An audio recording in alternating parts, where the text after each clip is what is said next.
학점은행제로 편입 성공했어요. 이런 말을 듣고 학점은행제를 검색해보면 막상 광고만 가득하고 마지막엔 죄다 상담을 유도합니다. 정말 믿어도 될 만한 제도인지, 이걸로 편입이 되긴 하는지, 왜 굳이 학점은행제로 준비하는지 혼란스러우시죠? 오늘 제가 2025년 편입 최신 정보를 바탕으로 학점은행제와 편입이 무슨 관계인지, 학점은행제로 편입하면 어떤 점이 좋은지, 불이익이나 피해 사례는 없는지 등등 학점은행제로 편입을 준비하는 데 드는 의문들을 전부 해소해드리겠습니다. 이 영상만 끝까지 보셔도 더 이상 힘들게 정보 찾으러 다닐 일 없을 거예요. 자, 먼저 편입은 일반 편입이랑 학사 편입 두 가지로 나뉘죠. 아시다시피 지원 자격의 차이입니다. 일반 편입은 4년제 대학교 2학년 2학기 과정을 수료해야지 가능하거나 2, 3년제 전문대학을 졸업해야만 지원이 가능하고요. 학사 편입은 4년제 졸업자 또는 졸업 예정자이면 지원할 수 있습니다. 이렇게 대학을 다녀서 편입 지원 자격을 갖추려면 상당히 많은 시간과 비용이 소모되죠. 하지만 대학을 다니지 않고도 편입 자격을 마련할 수 있습니다. 그게 바로 학점은행제인데요. 학점은행제가 뭔지 간단히 말씀드리자면 일반 대학교와 같이 일정 학점을 채우면 교육부에서 학위를 주는 제도예요. 이렇게 받은 학위도 일반 대학교 졸업장과 같은 효력을 인정받습니다. 학점은행제는 교육부에서 만든 제도거든요. 대학교랑 비슷하게 일정 학점을 채우면 졸업장을 딸 수 있는데 학점은행제는 학년 개념이 없다는 특징이 있습니다. 그리고 대학교와는 다르게 수업, 독학사, 자격증, 전적대학점을 통해서 빠르게 학점을 채울 수 있어요. 비교적 저렴한 비용으로 빠른 학위 취득이 가능해요. 그래서 이런 이점이 있다 보니 학점은행제로 편입 자격을 갖춰서 지원하는 학생들이 상당히 많습니다.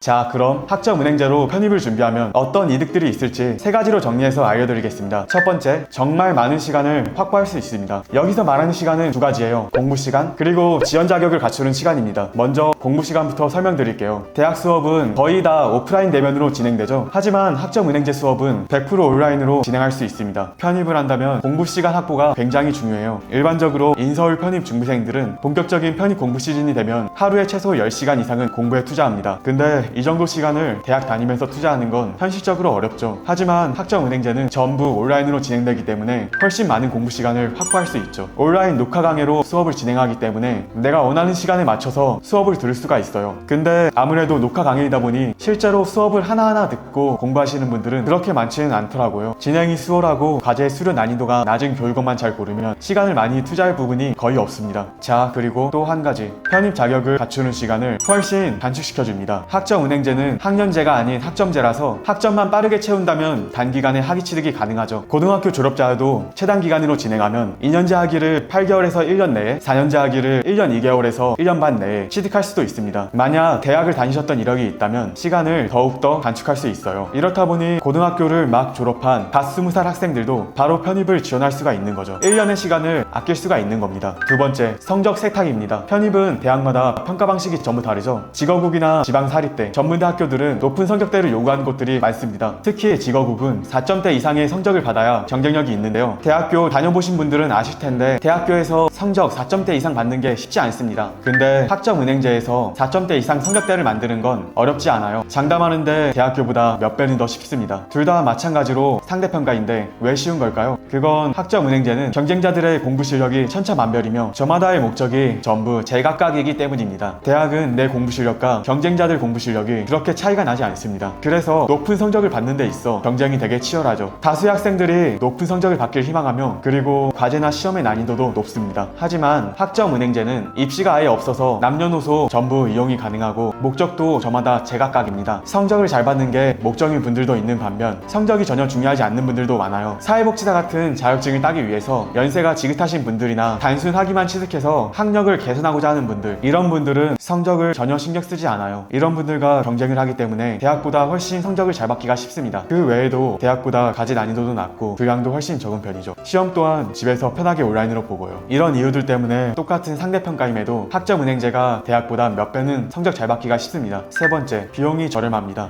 대학교 등록금이 보통 한 학기에 300에서 400만 원 정도 하죠. 여기에서 학원비, 인강비 등 시험 준비에 나가는 비용도 만만치 않아요. 하지만 학점은행제는 한 학기에 보통 60에서 70만 원이 일반적인 가격입니다. 플랜을 어떻게 짜느냐에 따라 비용이 달라지겠지만 일반적으로 대학교의 5분의 1, 6분의 1 정도의 가격이죠. 편입 준비에 있어서 비용 부담이 훨씬 줄어듭니다. 부모님의 도움을 일절 받지 않고도 혼자서 알바해서 마련한 돈으로 준비하는 경우도 있어요.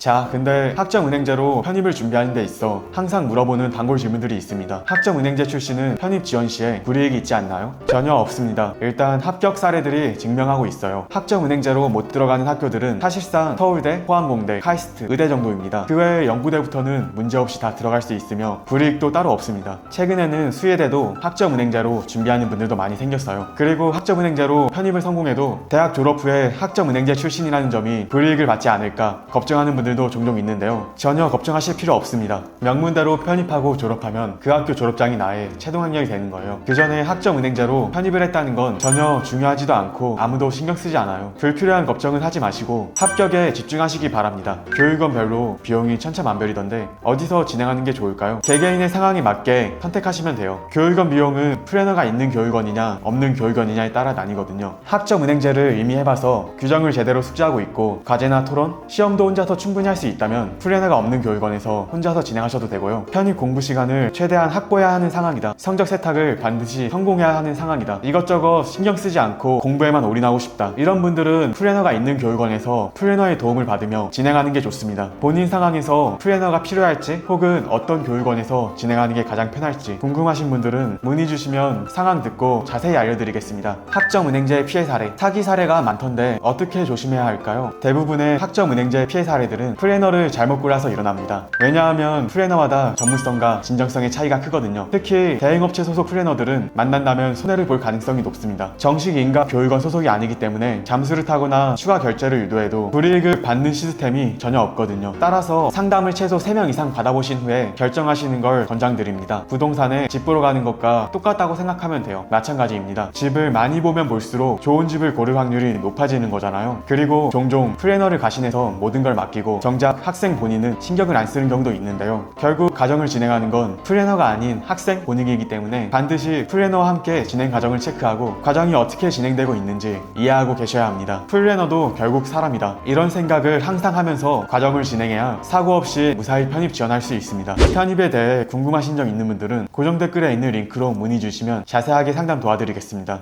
감사합니다.